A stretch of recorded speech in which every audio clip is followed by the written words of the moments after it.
আরে এই তো এখানে টিকটিক করছে, মনে হয় আমার ব্রেনটা এখানেই আছে। उठाइए ना। হ্যালো, বড় ডাক্তার বলছি। এই কত বড় ডাক্তার, অনেক বড়। তাতে তোর কি?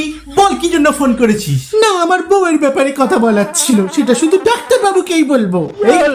আরে তুই ডাক্তারখানায় ফোন করেছিস, ফোনটা কি মাছওয়ালা ধরবে? আমি জানি না, আমি তো এক চোখে দেখতে পাই। আমি ডাক্তারই বলছি, ঝটপট বল, পেশেন্টের অনেক লম্বা লাইন আছে। ডাক্তার বাবু, আমার বউ একটা 5 টাকার কয়েন গিলে ফেলেছে। তুই আজব কিপটে লোক, বউকে একটা 5 টাকার কয়েনও খেতে দিবি না? না ডাক্তার বাবু, 5 টাকার কয়েনটা আমায় বার করে দিন। হ্যাঁ দেখো দেখো হারামজাদা কি বলে। মানে কি বললেন?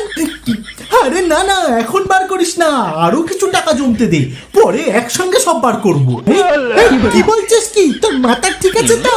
ওটা তো আমার বউ, লক্ষ্মী ভান্ডার নয়। তাহলে তোর বউকে আমার কাছে পাঠিয়ে দে, অপারেশন করবেন তো? আগে একটু প্রেম করবো। আজ তুই মরবি আমার হাতে।